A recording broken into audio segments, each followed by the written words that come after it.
On today's episode, I'm excited to have Jesse Elder on with us. Jesse's a speaker, he's a mentor, entrepreneur, and all-around lover of life. In our unscripted and uncensored conversation today, Jesse and I touch on a variety of topics, including how he's part of a solution for the future, legacy, and much more. I could have talked to Jesse for hours. I know you'll definitely enjoy today's episode. Awesome. All right. Well, super excited to be here with you, Jesse, today, and looking forward to the conversation that we're about to have. And so to kick off the show, I would love to have your take on two things, or two parts, which is, based on everything that's happening in the world, what are some of the moves that you're making so that you're on the right side of history? And the second part of that question is, how are you contributing to make sure that collectively we're on the other side victorious? Yeah, those are such brilliant questions, man. And I just have admired so much the way that you've navigated these last couple of years, especially. I've really seen, as you've gone deeper into the activation of your faith and what that looks like expressed in the world. It's just, you're one of those lights that's like, mountaintop to mountaintop. You just see these beacons just shining. And when this opportunity came in today, it was an instant yes. And in answer to that first question is like, what am I doing? Almost exactly 2 years ago, late February, early March 2020, I just happened to be reading a book that was called Shock Doctrine by an author named Naomi Klein. And the book is basically a deep dive into something called crisis economics, which is how when a crisis happens, then these powers that be, or powers that should not be, have all these solutions ready to go. And it didn't take those turkeys too long to figure out that if they really wanted to get things done according to their agenda, it was a lot easier to make a crisis than just to wait for one. And so that's been the history of geopolitics for the last couple of decades. And so when all this stuff started happening and I was reading this book, it was like, holy heck, like this is classic. And so, I, like a lot of us, I participated in the whole, lockdown thing for a couple of weeks. I was like, this is novel. This is a new experience. Let's see what this is about. But after a while, just nothing added up. And so I continued to maintain what I've always maintained, which is a sort of healthy skepticism for anything that seems really certain and really solid.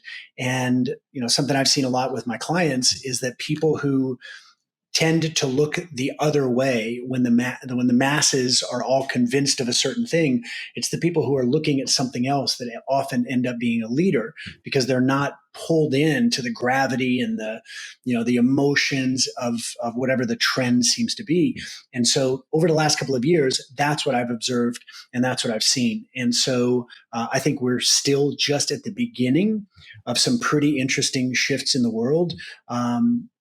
To try and condense it into just some quick bullet points, I think decentralized finance and decentralization in general is scaring the pants off of all these centralized powers, because what are you going to do when you lose the ability to tax at a predatory level somebody who can just make their wealth disappear with the push of a button? You basically become irrelevant, you go away. And so I see all of these mechanisms of control, everything from elections going in an interesting way, I'll just leave it at that, to, this rush towards this great reset and all of these things that are happening. I just see this as the Hail Mary pass. This is like the final attempt of these powers that be to try and keep everything centralized and keep everybody in line.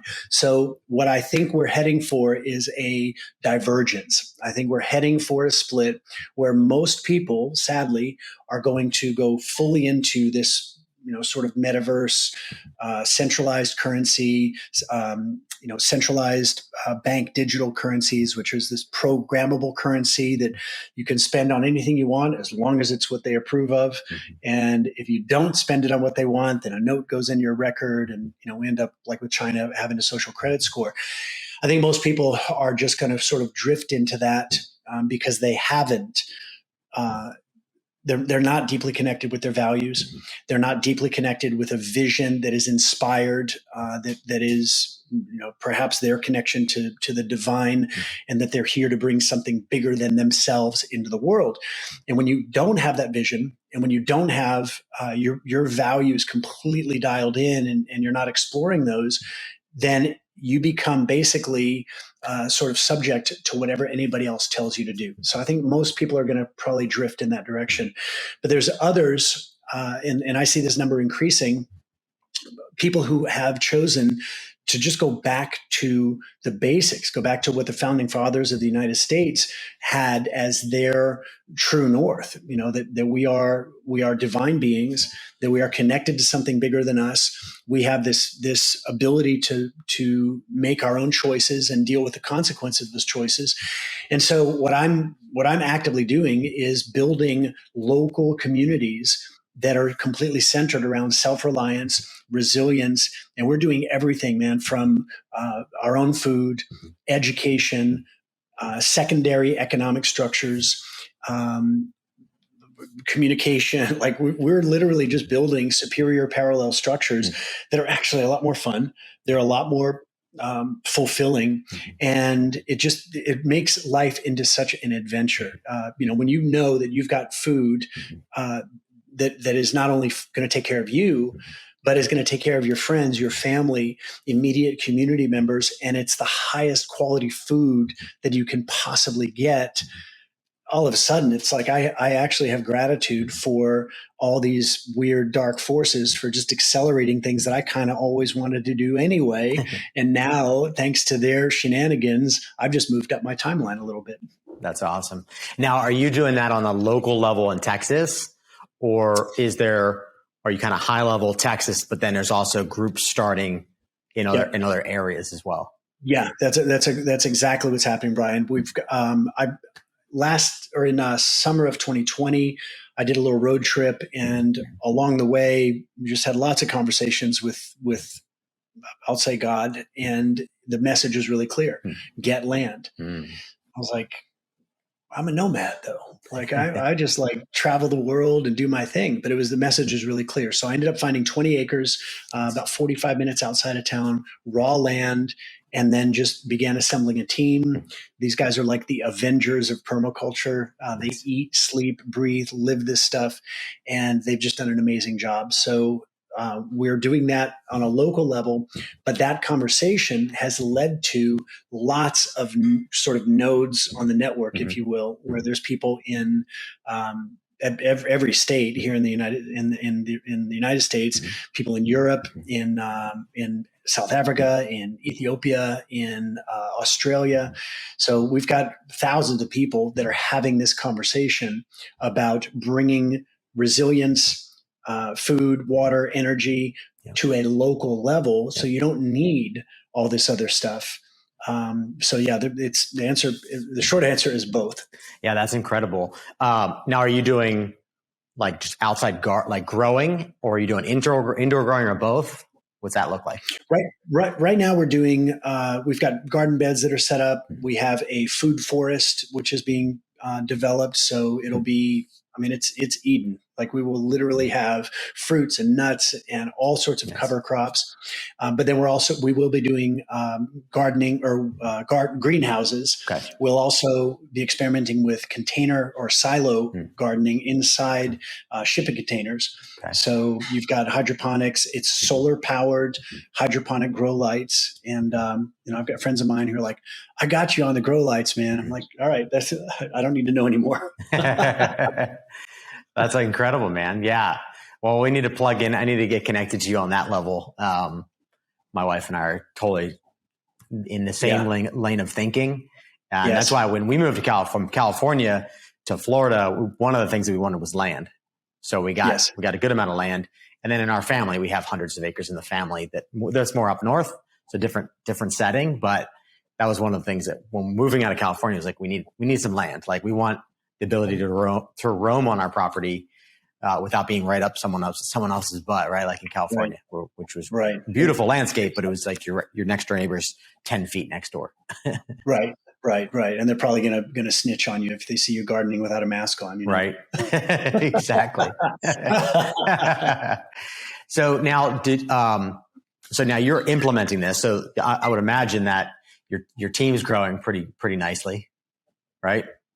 Yeah, the team is doing really well. I was very fortunate to have uh, one of my clients who, as I just started telling the story, this is what we're building, this is what's going to be, what it's going to be. Yeah. And I was going to try and find a video here so you guys can see it. But one of my clients Mm-hmm. has a longtime friend who has been doing this for years. And so I flew him down to Austin. Nice. We had a great conversation, completely vibed. And I just said, look, I'll make it worth your while for you to be the general on this project. And so we shook hands. We've been working together for a year and a half. He comes down here about a week out of the month and just disappears into the community and just starts making friends and working and volunteering. And then people find out that he's actually a wizard at this stuff. And then they're like, well, what are you doing? And then he tells them, and then they want to be a part of it. So it's like pure lighthouse marketing. That's actually. awesome. It just catches. Once you share the vision just catches people. They grab onto it. Yeah, they totally see it. That's awesome. And now I'll show you. Oh, look at this is just an overview. So we've had these contours built to capture natural rainwater. Oh, nice. And nice. Yeah, this is actually about 2 months ago. So a lot's happened since then. Yeah. But the thing is, and for anybody who wants to develop this but doesn't have the skills, and I know your audience and anybody listening to this is an entrepreneurial thinker. Yep. Entrepreneurial thinking. I've yet to experience a more beneficial use of entrepreneurial thinking than this farm project, because I was out there all day yesterday for my own benefit. But in terms of production, it's about finding talent, creating powerful incentives and win-win agreements for them. And it really does require all the basics of community building. Like, you actually have to give a shit about people. You got to really care about their family and get to know who they are. And so, my caution would be, and I've had a lot of people who are doing very well financially. They just want to push a button, buy some land, and hire a team, and there you go. I'm like, this is not like getting some, VA from the Philippines. It's going to work for you for $3 an hour. So it really is worth thinking through, but the benefits are incredible. And by the end of this year, we'll be producing food for 50 people a year. Nice. That's awesome. Now, full on animals too? Yeah, everything. We've got our first chickens are coming in 2 weeks. So we've got, you'll love this. The breed is actually called Freedom Rangers. Love that. Yeah. So we've got 150 Freedom Rangers that are coming in, and we'll be doing pigs and eventually sheep as well. There's so many ways that you can do it, but I'm partnering with people who are handling beef and goats and everything else. So we've got a pretty good communication and a setup so that what I'll be producing, they don't have, and vice versa. Got it. And that's awesome. Would love to see your operation one day. I have a lot of friends over there, and you're outside of Austin, right? I am. I'm east of Austin. A lot of people went west. The hill country is beautiful. I just felt right to me to go east, but we've got it covered. There's a big community here. That's awesome. Now, are you also coaching on the model that you're building, or is that not really yet? I won't say coaching. I haven't reached a level of qualification that I can, in any integrity, say this is what I've done, because we're still in process, and I can't put my name on something that I haven't done. But what I have started coaching about a year ago is prepping from a not a fear-based perspective, but just, you've got car insurance, most people have health insurance. Why don't you have food insurance? And so I began to coach, and I built a program called Global Prep Club, which was a very deep dive that sort of gamifies this whole concept of being prepped and prepared. And And we had people that went through it that loved it. They're like, I thought it was going to be scary thinking about, these apocalyptic sort of scenarios. And it's actually not. It's like, if you know how to defend yourself in martial arts, it just eases your mind. And then you keep training because it keeps you in great shape. You do it for the life upgrading benefits, not just the fear stuff. Yeah. I think it can be really fun, right? Right. It can be totally exciting and fun and a new adventure. And I mean, that's how I view it personally. Yeah. Yeah, exactly. And it has the byproduct of making you disaster proof. Yep. I mean, in our core circle, people that I've coached, it's very interesting to have successful entrepreneurs, people who value family. They're not afraid to work hard. They've made, great fortunes for themselves and the people they work with. But to hear them talking about, having an EMP shield on their vehicle, or having, a 1,000-gallon diesel tank that's got fuel stabilizer so it lasts for a couple of years, and having this right in the middle of a conversation where we're talking about offers that are converting like crazy, or how to develop a really, really high value, high ticket offer. Yeah. And then we would go right back into, how many rounds of ammo do you have?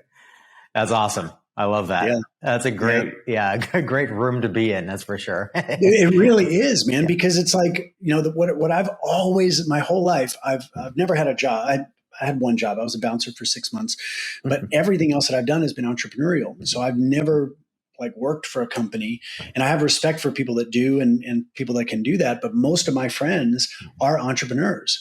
And so this is just such a natural conversation for someone who's taken total responsibility for their income generation, someone who's taken 100% responsibility for their value creation, somebody who has a zero entitlement mentality. They know that they're only as good as their last contribution to the world. Somebody who embraces that philosophy. It's just the next evolution to think about your family's food, the quality of that food, the quality of your kids' education, the influences that your family is being exposed to. And I've had so many people, man, who especially in the last couple of years, they're like, I can't believe what they're teaching in the schools. This needs to be changed. It needs to be fixed. I'm like, brother, it doesn't need to be fixed. Right. It's performing brilliantly. Right. Your mistake is you think that the job of the school system is to educate. Right. That could not be more wrong. Yep. The job of the school system is to indoctrinate, to weaken, to demoralize, to completely fragment communities, and to create an adult who's actually still 6-7 years old emotionally. Yep. You look at all the original funding and all the original white papers that were written about the school system. That is their explicit intent, was to create an entire society of dependent people, and it worked. It's brilliant.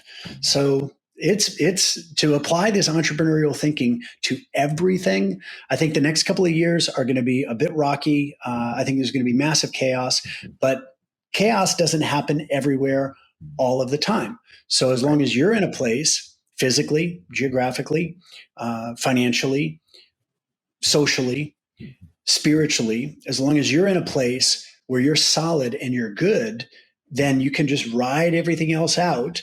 And when all the chaos subsides and these old power structures have gone the way of the dodo and they're extinct, we will be looking at a renaissance that this world has never seen. And whether somebody has a biblical perspective or not, but we're looking at 1,000 years of peace, and a day is 1,000 years, and it's gonna perpetuate.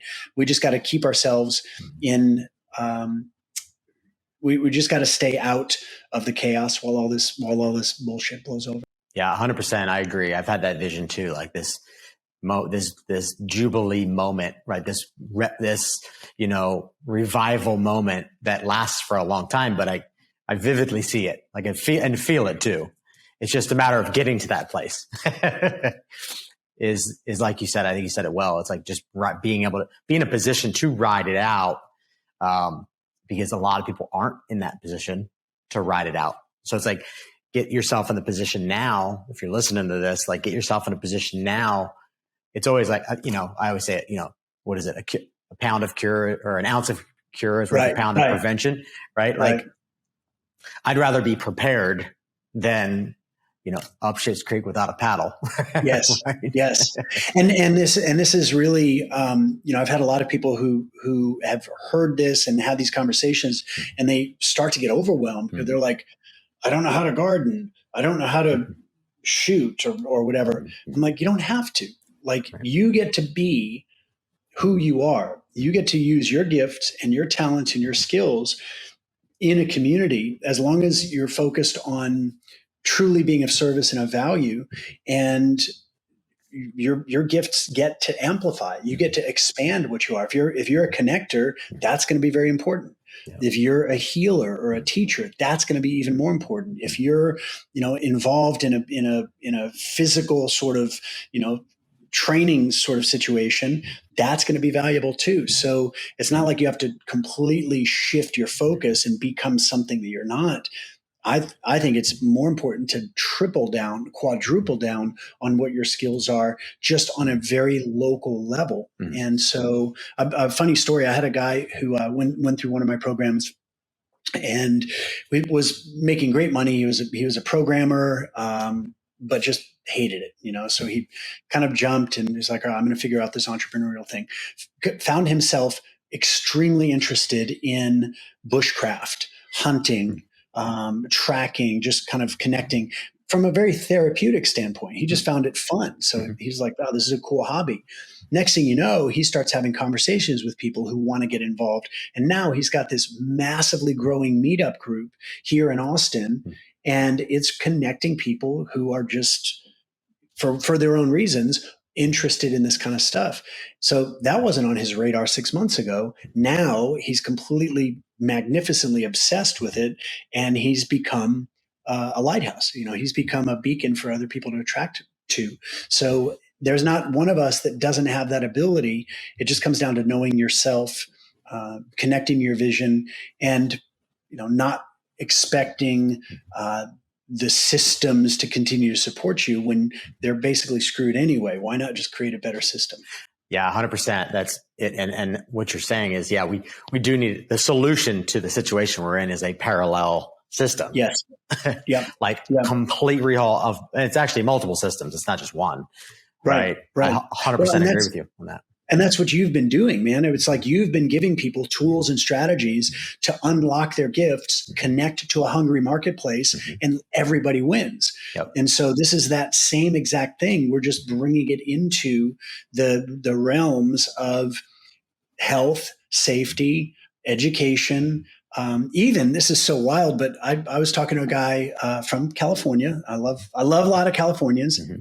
And there's a sort of prevailing idea. This guy said, I get the whole resilience thing, but I can't ever imagine owning a gun. And I said, well, that's interesting because you actually already do own a gun. And he looks at me, he's like, no, I can't stand violence. Like, I don't own a gun. I said, yes, you do. The gun that you own, you've given to someone else with a badge and a uniform, and you hope that they come over in time should you ever need it. But make no mistake, every single person is a gun owner. You just have abdicated that and given it to someone else and delegated your safety and your physical, just your physical protection. You've delegated to somebody else, and you hope that if the time ever comes, that they'll get there in time. But let's not bullshit ourselves. Right. Violence is a powerful shaping force. And you look in California, in LA, I think murder rate is up 49% over last year. There are follow home robberies in freaking Beverly Hills. Yep. People are getting followed up their, quarter acre driveways and, getting popped on the head and having their stuff taken. Mm-hmm. So where I'm going with that is not to scare anybody, but just recognizing that all these things that we've delegated, we've delegated our survival, our safety, our food, we've delegated to other people. And it's just so empowering when you got yourself. Yeah. And when you are connected with people who have themselves. And so, me and a couple of buddies here in town, we've had meetings with the sheriff in the county where I have property, and gone to the sheriff and say, hey, this is who I am. This is what we're building. Just to let you know, we are the last people you're ever going to have to worry about if shit hits the fan. Not only that, but we're all pretty competent. And if you ever need extra help, you legally have the power to deputize anybody you want. So here's my name, here's my number, here's all of us, and we got your back. Nice. And the look on the face of these law enforcement officials is just like, wow, yeah, like that's music to our ears. Yeah. Yeah, that's incredible. Now, when you said you're going to be able to feed what, 50 families by the end of this year. The end of the year, right? Do you already have those 50 lined up, ready to rock? Like, you have your core community there? We've got about a dozen people right now, and most of that is crew. So the people that are working on the property, they don't have financial equity, but they have use equity. They're putting in time and energy. They're getting paid very well, but they will also have food for them and their families. Nice. And then I've got a couple of friends that are also in the same situation. It's been an interesting process because the moment, like, look what's happening in Ukraine right now. The Ukraine is the fourth largest producer of grain in the world. Russia is the fifth. So you just had the fifth largest producer invade the fourth largest producer. Yeah. And I won't be surprised if we see rationing and massive food shortages by the end of the year. So when I've had people who have kind of ignored what I've been talking about for the last 2 years, and then all of a sudden they see a news story and they're like, well, if something happens, I'm just going to go to your place. I'm like, time out. Time out, because you got to get in line. And if shit really hits the fan and there's like food riots, part of our team is extremely specialized at defense. I'll just leave it at that. Defense, right. Yeah, that's great. Yeah, because that would happen if there's, imagine for a second if there was a blackout and all communication went down, all electricity went down for a week, 2 weeks, right? I don't think much longer than 3 days. I think after a couple of days, there would be a little bit of chaos that would happen by the nature of that event. You know what I mean? You're exactly right. And so you don't have a lot of time after a blackout. I'm talking all communications down. Right. Yeah. If there is a cyber attack, for example, which interestingly enough, I just saw a story this morning that Russia has imposed or told all of its citizens and businesses that they must have a domestic web presence. So every business has been told you've got 5 days to get a .ru website. Oh, wow. And Russia is preparing to be completely isolated.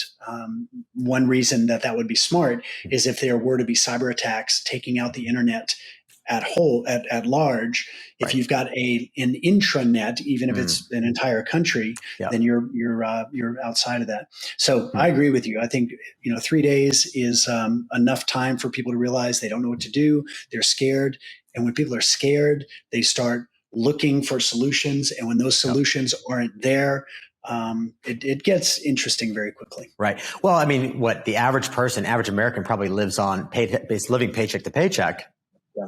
So, really, you've got to look at that person who's living paycheck to paycheck, what happens in their world when things go awry. Right.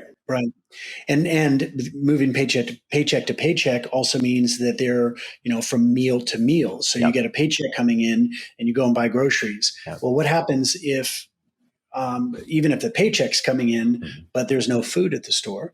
And this is just a scary, unthinkable thing for most people, so they don't think about it. But this has happened in so many countries around the world. And, it's happened to our grandparents here in the Depression.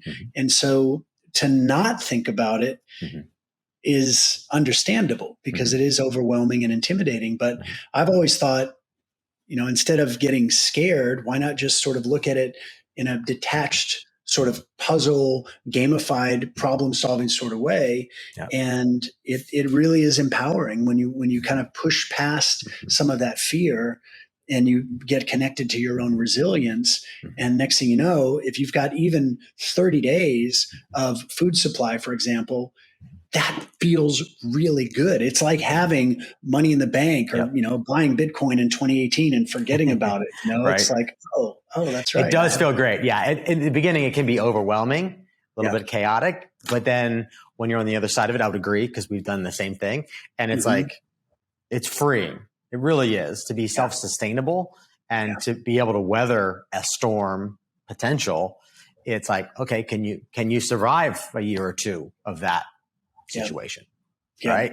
And that, you just said the perfect word. It's freeing, because when you check that box, the amount of energy that you're spending unconsciously on this problem, that energy gets freed up, and you actually become more present, more loving, more empathetic.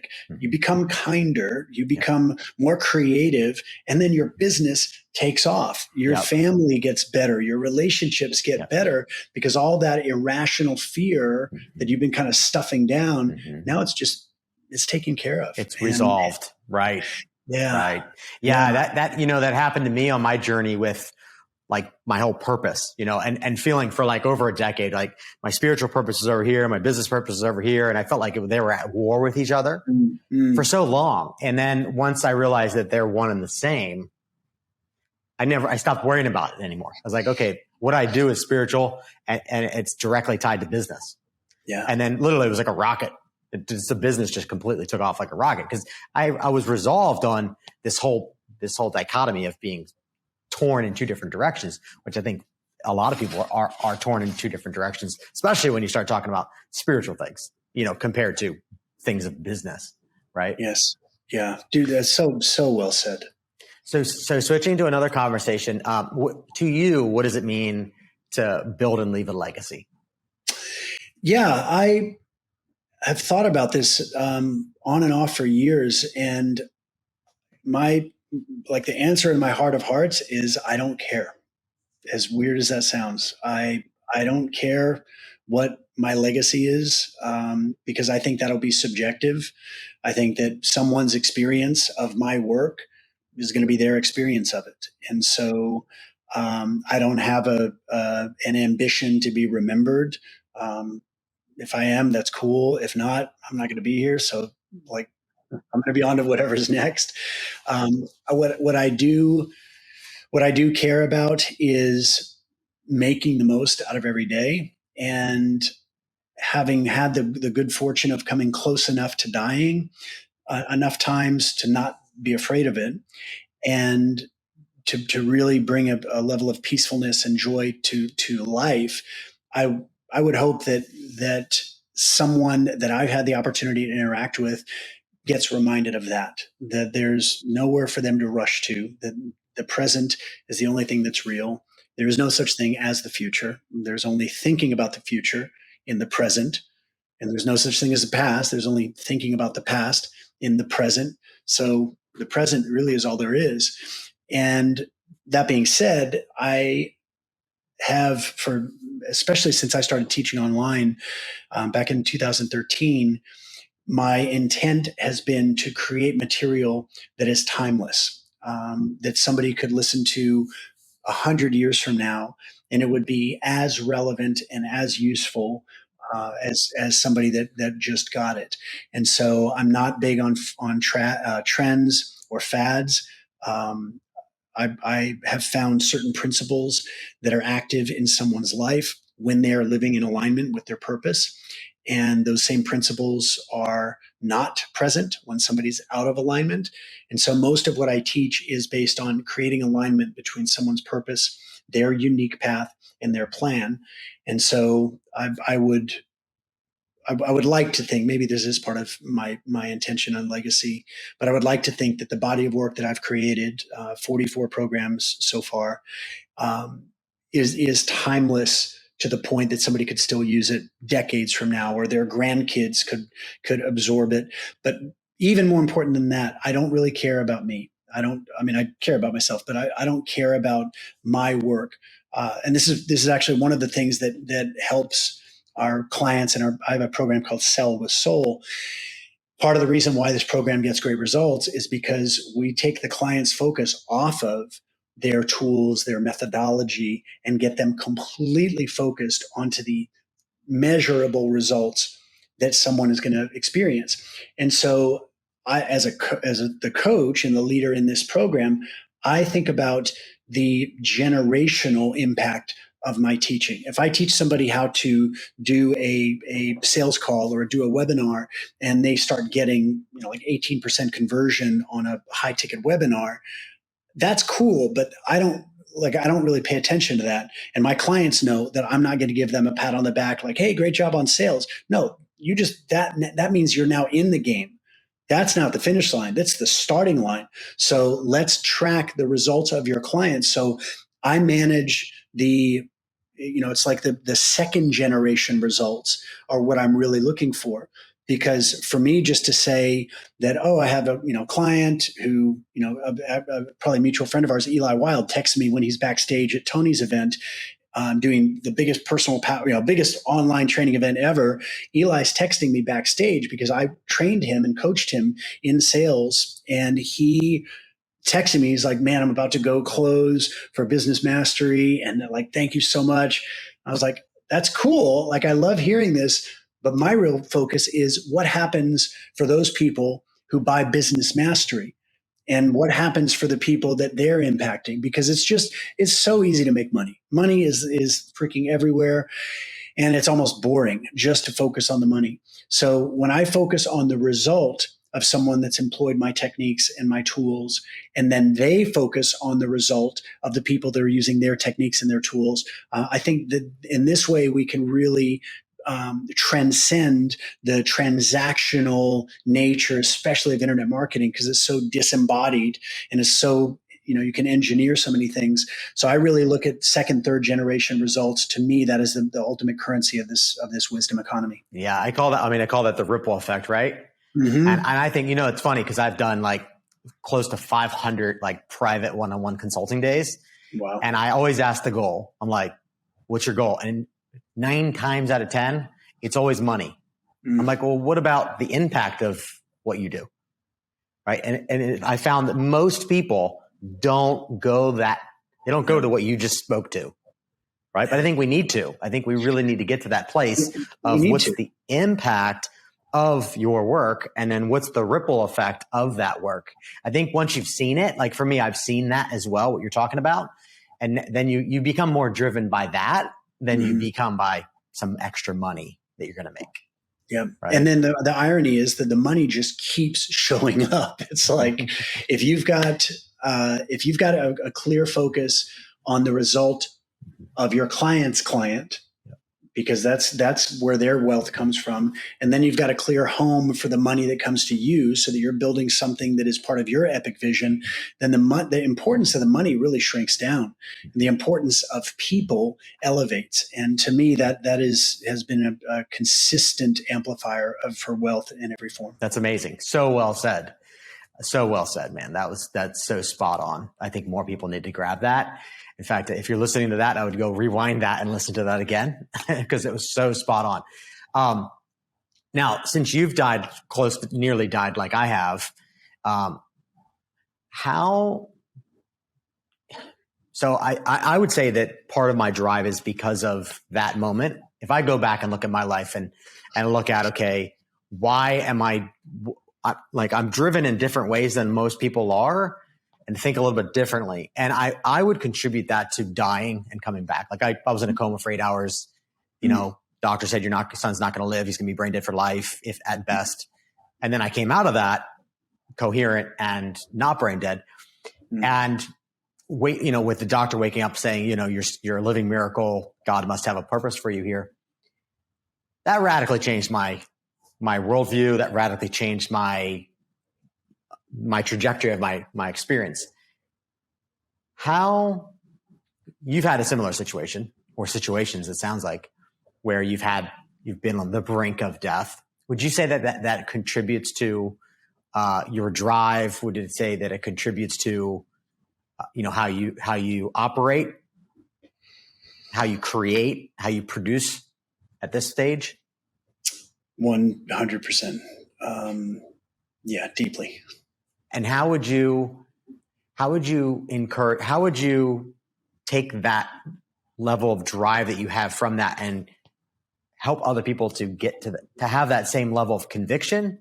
It's almost like having them have that near-death experience without having to have that near-death experience. Does that make sense? Right. It does. And that's actually been one of the most. It's been my quest for years. I mean, I had my one of my intense experiences when I was 20 years old. It was in a no holds barred fight. It was like Fight Club style, no rules, illegal little bar fight. And I ended up fighting a guy much bigger than me. Ended up in the hospital with a collapsed lung. They covered his body in grease, so I couldn't hang on to him. And it was just awful. Ever since then, and the lessons that came out of that, I've recognized that you shouldn't have to go to that extreme in order to live a life that is completely self-authorized, self-actualized, and in service to something bigger than us. And so I've been refining these methodologies for years, and I'm still refining them. But what happens now is when somebody will, for example, some of my work is private client. And so somebody will come to Austin and we'll usually do 2 days. But anybody can do. I mean, you listen to this, you can take this and apply it, and you'll see results if you apply it. Most of us enter into workshops, seminars, master classes, coaching relationships, and we show up ready to learn, ready to go. We've got questions, whatever. But we never usually stop and think about who's showing up to this. And usually what happens is who's showing up to us, or who's showing up to the call or the work, is the baseline version of us. And what happens when you have an intense experience like you did is your baseline gets completely changed. So that when you just go back to your regular life, you're not going back as the same person. And so what I've been doing for a couple of decades now is figuring out how can we deconstruct the identity of who you think you are. And like when you're a kid and your toy breaks, you take it apart and you put it back together and it works. Like you don't know how, but you just know that it works. That's what I do with clients. When they come to town and we spend an entire day in doing activities, having conversations, building skills that have nothing to do with their mission, their work, their business, their family, their relationship, if that's what they're coming for, their money, nothing. It's about them. They are the project. And so it's like, imagine having a Ferris Bueller's Day Off sort of day where you just get to do epic shit that you love to do. Yeah, nobody does that. Yeah, right? It's like, nobody does that. Right. So you have that kind of day where you're not thinking about your problems, your solutions, and all that stuff. You're being challenged. Like I will take clients shooting. We'll take them do Fight Club training where they learn how to defend themselves, become an ethical predator, have them. We do contribution stuff. We go on the farm. We go for a hike. We go ride motorcycles. We go skydiving. We have it's all in one day. We do all of this in one day, right. And you're having so much fun. And it's like, we all know about PTSD and the effects of a painful, traumatic experience. Well, it can be the opposite as well. You can have such an overwhelmingly positive experience that it affects you for the rest of your life. And that's what this day is. It is a complete you day where you're only doing the stuff for you, not hiding behind contribution like, oh, I need to take care of my family. Well, yeah, but who's the you that's taking care of your family? It's like, like Ayn Rand said, in order to say, I love you, you must first be able to say I. And so what we do on this first day is just get completely out of the normal orbits, get a great night's sleep. The next day is completely dedicated to answering questions about vision, strategy, and implementation. But the person that's answering those questions is not the same person that arrived to Austin on day one. Does that make sense? That makes a lot of sense. Yeah. And so what's it? So they come in, there's a day, then there's a second day. Second day is more strategic. Sounds like, the first day is you're shifting. You're doing all that stuff in one day.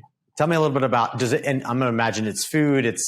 What's that? What's the full immersion look like? Yeah, it's custom. I'm curious. It's very customized because it's I wouldn't take somebody skydiving who had a crippling fear of heights. I would take somebody skydiving who'd kind of always wanted to go and just never got around to it.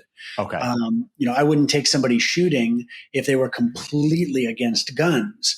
Right. It wouldn't make sense. Right. But what I will do is ask in the intake process, we'll find out what was the thing that you really loved to do when you were a kid. Okay. What is that like spiritual DNA of your existence that given your own, left to your own devices, free to be yourself, what would you gravitate towards? And then I build a day that is around those sort of activities. So it's astonishing the amount of guilt that most entrepreneurs have around freedom. And so they're working their asses off to be free while they're not free. And it's like, how do you do this? I had one super hard charging guy. You'd know his name if I said it, completely alpha. And he showed up ready to work. And so I ended up, we had breakfast and I was like, yeah, today's going to be intense. He's like, I'm ready, man. I'm ready. And he didn't know this, but I had booked us 2 tickets for a matinee at 11 o'clock in the morning on a Monday. So we go into the theater and he's like, what's going on? And we lean back in these nice recliners. I ordered 2 Don Julio, shots, tequila shots. Yeah. And I cheersed him and I said, if you have a freedom that you never exercise, does it even exist? Right.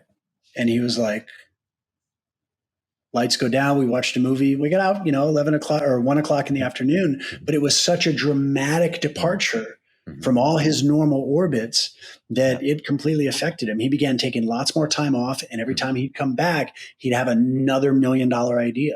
Nice. And so I don't know if that answered your question, but it is different for everybody. Yeah, it's different. It's a custom experience. There are no 2 experiences that are the same. And I've had clients come back from multiple immersions and each one is different according to where they're at in their journey. Yeah, that makes sense. That's a super unique experience. Well, the thing is that most coaches, and I'm not throwing anybody under the bus here, but most coaches are trying to be a teacher. And so they teach the way that they were sort of imprinted early on. So you go to class, the teacher gives you a lesson, and here's the thing. I never went to school.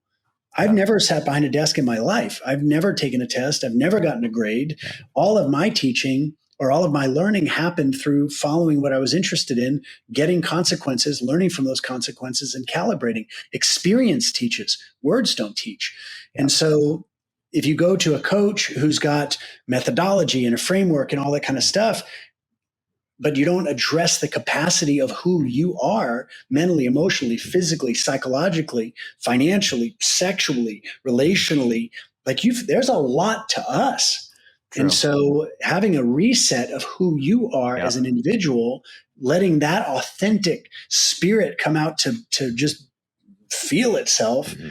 Then when you answer the questions, you're answering at such a high level. And this is why I've had many clients tell me this is the highest quality thinking space on the planet. That's amazing. Okay, we got 5 minutes left and I got a burning question that I want to ask you now that we've gotten to this place. Yep. So in my experience, my belief is that there's no higher wisdom than getting it directly from the source. What would you say is your secret or process for being able to tap into the source of all wisdom and power? What's your process or what's your path that other people can apply? Because a lot of people ask me this question as well. Being someone of faith and being connected, I attribute literally all my success to that because I don't listen to man's wisdom. I get my wisdom directly from the source. And it's probably not enough for 4 minutes of conversation. We can definitely open a loop, and maybe we'll need to do a round two. Okay. But I will say this. My understanding of the partnership that I have with God is that if God created me and created me in his image, then that means that, as Jesus said, that which I have done, the least of you can do if you have faith the size of a grain of mustard seed. So that means then that I have a relationship with the creator, but I can't create. But what I can do is I can receive ideas and feel a desire for that idea, which is a very healthy thing. And then when I put my attention on it, the creator creates through my focused attention. And so if God is omnipotent and God is everything, there's nothing that God isn't, then God actually can't choose. So that's why God created us, so we can choose. And we're in this environment to expand God himself, because it's like you live through your kids and you see your kids doing all sorts of things. So if I'm a child of God and I have free will choice because he gave it to me, but he can't choose and I can't create, then my only job is to follow my desires, my interest, trusting that I'm going to make choices that are in the highest good for me and for everybody else involved. And even on the times that I don't, that's just feedback. That's a chance to recalibrate. And so if I have an inspiration for something and I focus on it, God produces the conversations, the coincidence, the synchronicities, the serendipities, the luck. And all I have to do is exercise a little curiosity, creativity, a little courage, keep saying yes. And every time I'm blessed with more. And so I have I experience a co-creative, equitable partnership with God. It's probably all I need to say right now. That's great, man. No, this has been awesome. We'll have to do a round two to go down the spiritual journey, which I know you could talk about for hours as well.